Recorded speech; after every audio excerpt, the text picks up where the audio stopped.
Yorigot Kivano Kujvajo. Listen to this for a moment. I said, Alexa, play.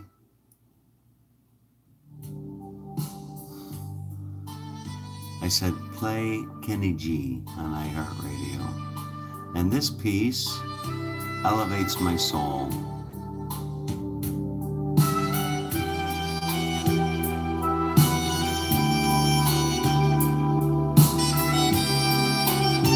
I absolutely love this one piece of Kenny G.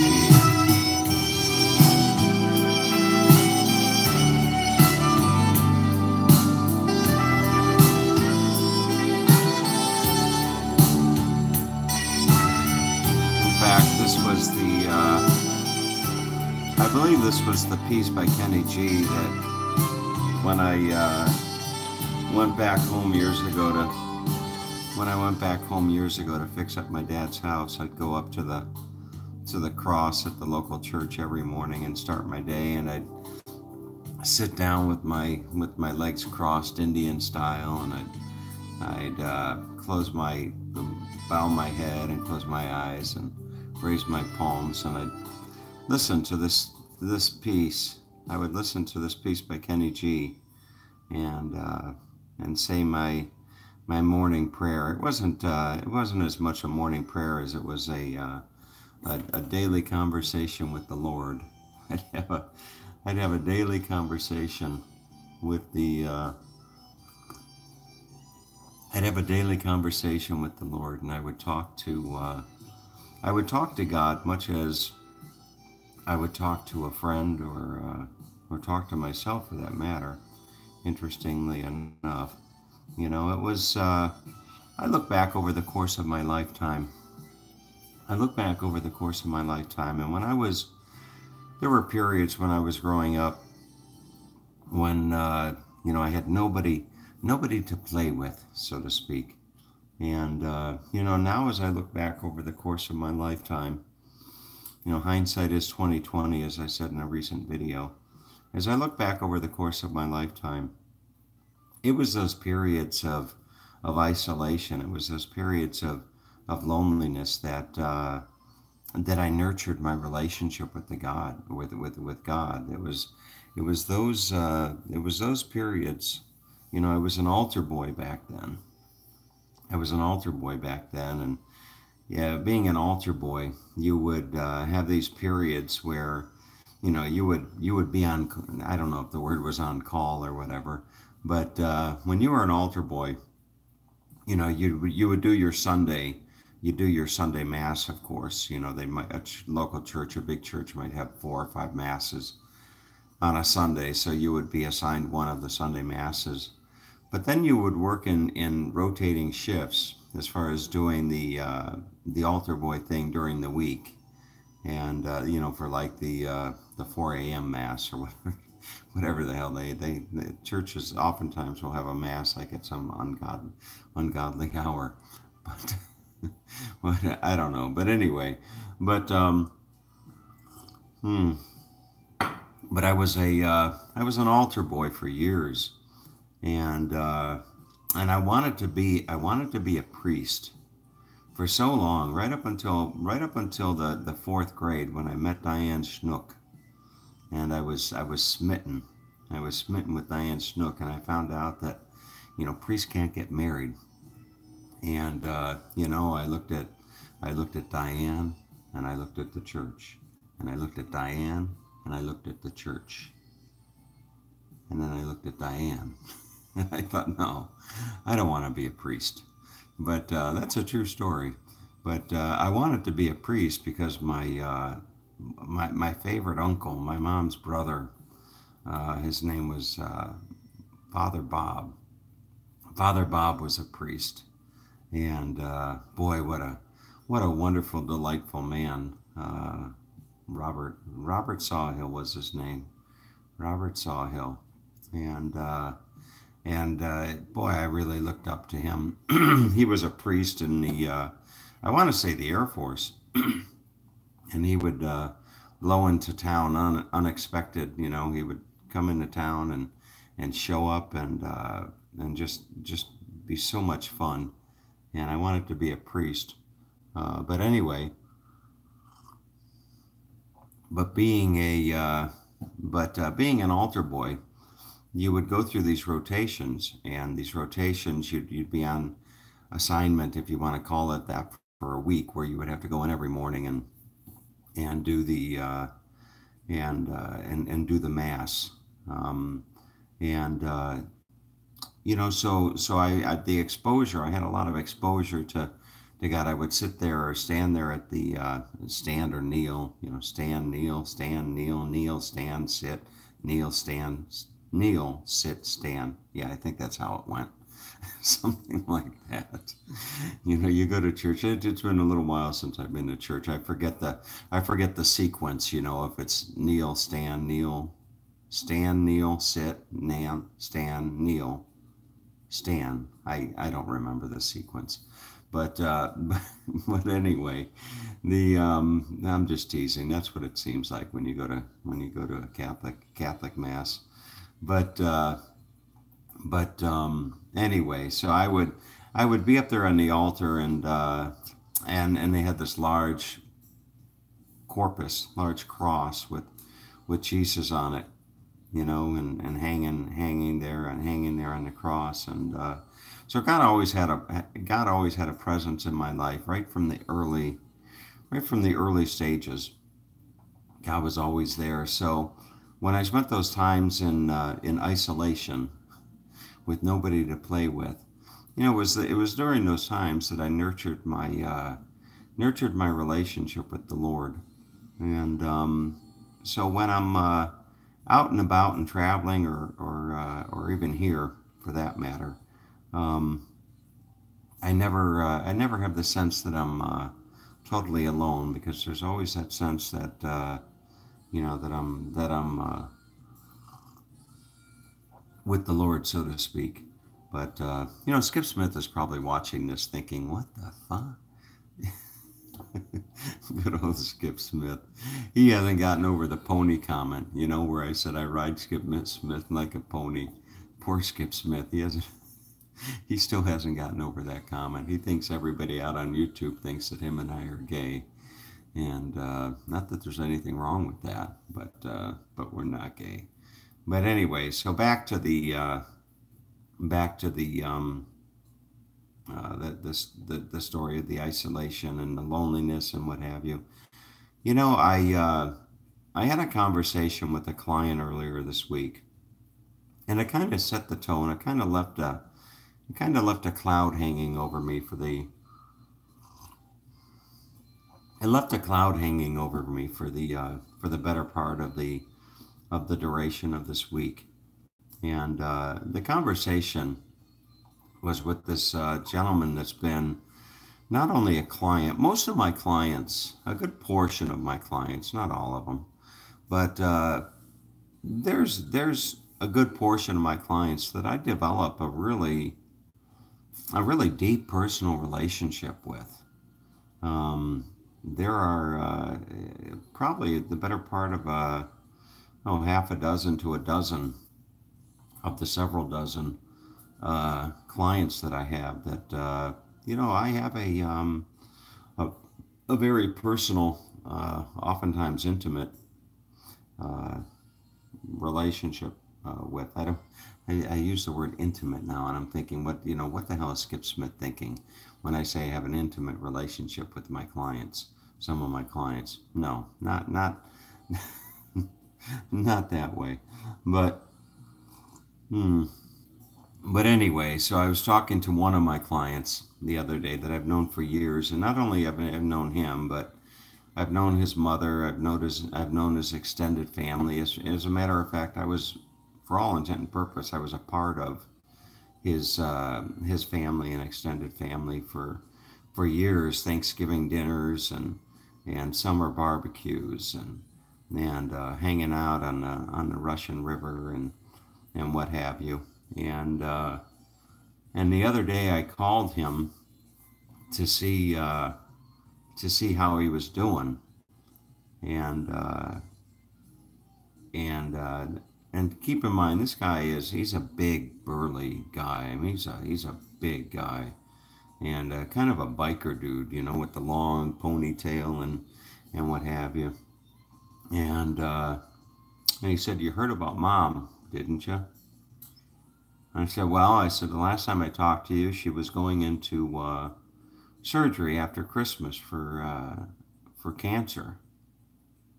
And and he said, "Yeah." And he said, "Well," he said, they did the surgery and they opened her up and they found stage 4 cancer. They found that it had spread and it was just everywhere, and they gave her 6 months to live. And I told them, I said, I'm sorry, Steve, really sorry to hear that. And then Steve is such an honest guy that he just started pouring out his thoughts, and which led to him sobbing, just sobbing. I mean, I was on this end of the phone, and I just heard him just sobbing, and boy, that really set the tone for the week. It just set the tone for the whole week, and I've been thinking about this is the true confession part. Yeah, I've been thinking about the true confession part, and it's interesting. You go through life, and you've heard the expression, "Life is not fair." Life is not fair, and it's something to go through life and to have the successes that I have, but all the while having those successes to go through the day-to-day life, and to see those that don't have those successes, to see those that struggle from day to day to day, and you find yourself thinking that life just isn't fair, and it can make you sad, and just that simple observation, and it reminded me of a quote. It reminded me of a quote that I heard back some time ago, and it was something to the effect of, "A man's face, a man's face that shows no sorrow has no deep thoughts," or something along those lines. And this morning I went online and I looked up some quotes relative to sorrow, and there were a couple in here that caught my attention, and there was if I can find it, here it is. Here's a quote from Victor Hugo and Les Miserables, and it says, "Those who do not weep do not see. Those who do not weep do not see," which kind of correlates to "the man whose face shows no sorrow has no deep thoughts." And then the other quote that I thought that was interesting about sorrow comes from Henry Wadsworth Longfellow. "Every man has his secret sorrows which the world knows not, and oftentimes we call a man cold when he is only sad. Oftentimes we call a man cold when he is only sad." And you know what? I I don't know. I don't know. I think that I've been. I think oftentimes people will have a misperception of me. I'll go out. I'll go out and about into a crowd, such as I did last night, and I'll tend to sit alone. And people might think that. People might think one thing or another about me, but oftentimes it's not the case. But the other thing, talking about true confessions. One of the interesting things about this point in time in my life, this period in time in my life, is a sense of feeling lost, a sense of feeling lost, a sense of feeling disconnected, and it's it's an interesting feeling, an interesting sensation to have. And as I look oftentimes at other people that are close to my age, I get the sense that I'm not the only one in life that that reaches that point where you have this sense of feeling lost, if you will, and lost in not necessarily in a bad sense, but when I lived in California for 30 years, when I lived in California for 30 years, I always felt such a deep connection to to the nature out there, to the mountains, to the vineyards, to the beautiful coastline, to the to the redwood forest and what have you. It was that element of California, the nature that I really felt connected to. And being here in Florida, there is no sense of connection.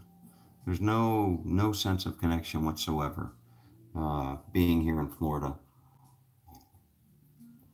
and I oftentimes, I think that I've grown wiser or wise enough to know that I'm not going to feel that sense of connection by going to a physical place per se. I'm not going to feel that. I don't.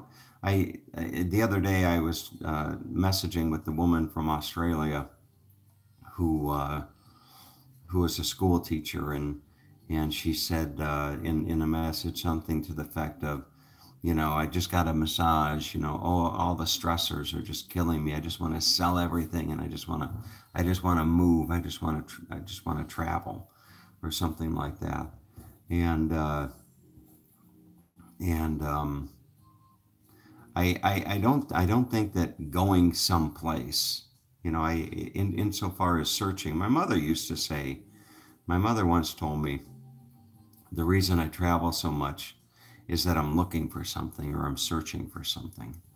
And, I'll never forget that. I'll never forget her telling me that, because, oftentimes I'll listen to other people's observations, because their observations can have truth.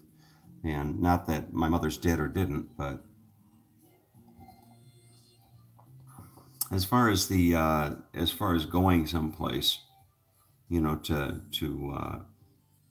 as far as going someplace, and so far as the feeling of the feeling of being lost, I'll tell you that I think I know the place to go, and that place is back to the Lord. And you say, "Uh-oh, here goes Tom preaching again." But in all seriousness, I look back over the course of my lifetime. I'm 55 going on 56.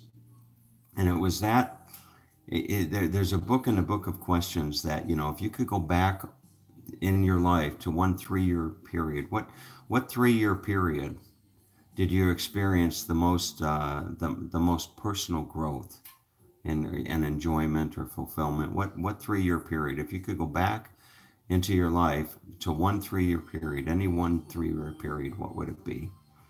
And for me, without question, it would be the 3-year period of 29 to 32.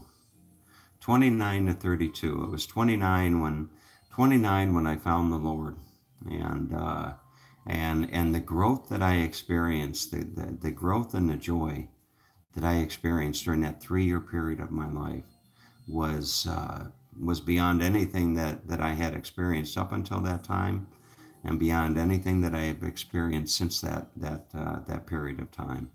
And I often wonder to myself, and think that maybe that's where I need to go. Maybe I need to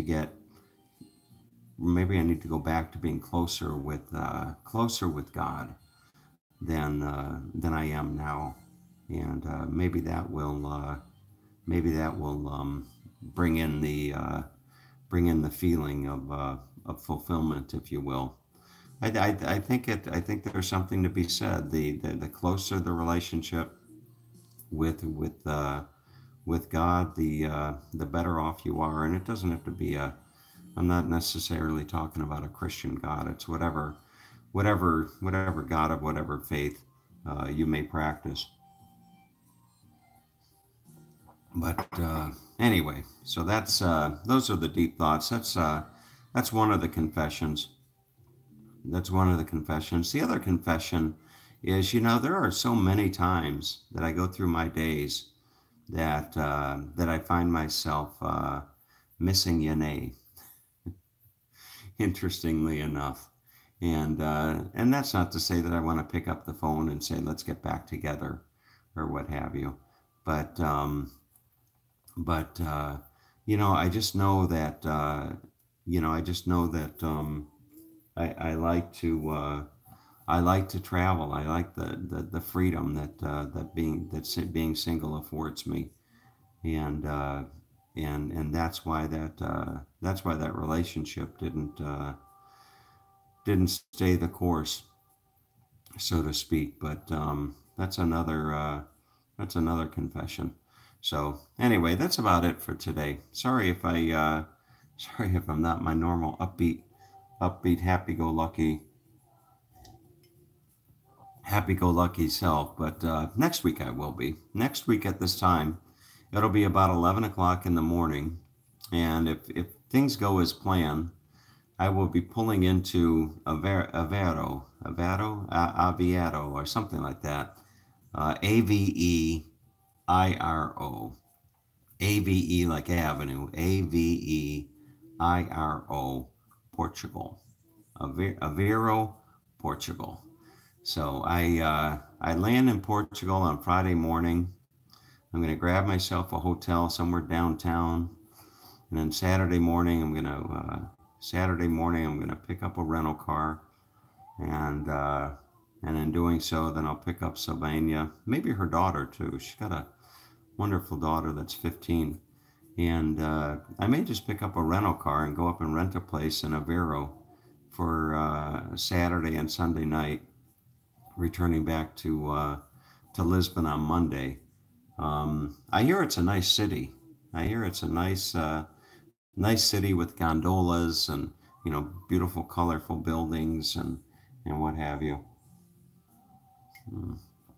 So that's where I'll be next. That's where I'll be a week from today. Hopefully, knock on wood.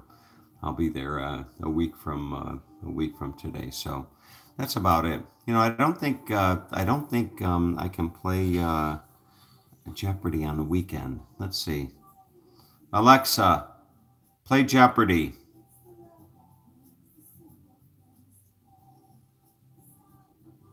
Alexa, let's play Jeopardy. This is I don't think so. Jeopardy. Thanks, Johnny, and welcome, players. You've already played the latest Jeopardy round. Earlier, we recorded your score as 3 out of 6. Alexa, stop. See you next time. We'll play Feel the Pressure. Alexa, let's play Feel the Pressure. We'll do 3 or 4 of these. Feel the pressure. So far, you have yet to win a game. You can hear the question again by saying, repeat. Now, let's play.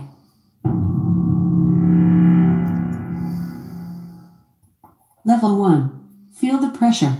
The letter of the alphabet is Y for Yankee. What, Y, is a food produced by bacterial fermentation of milk? What is yeast? I heard you say yeast. Is that your final answer? Yes. Yeast is the wrong answer. The correct answer was yogurt. Yogurt is a food produced by bacterial fermentation of milk. You scored 0 correct answers. Do you have the fortitude to play another game? No.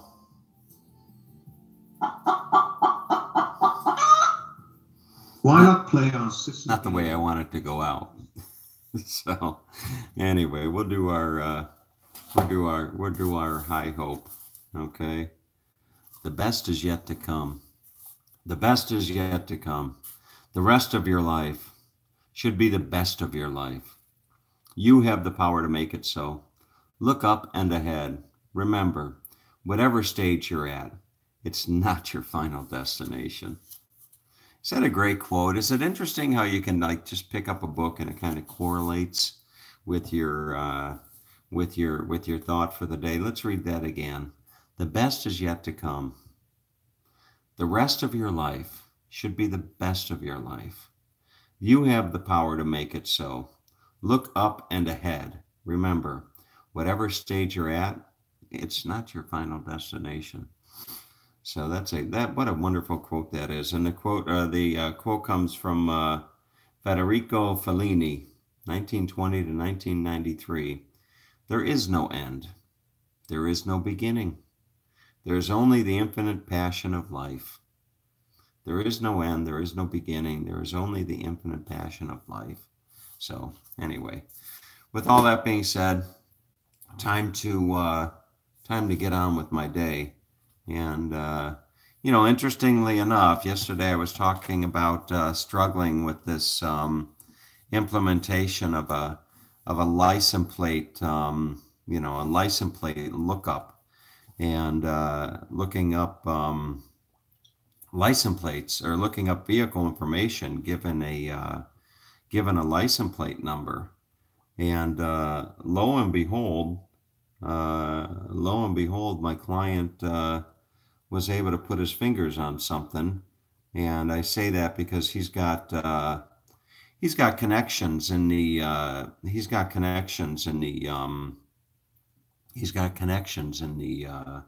automotive industry, obviously. But so for those of you out there that follow me that are kind of techie, you can go look at this. It's vehicleregistrationapi.com. Vehicle registration. I'll spell that for Skip Smith.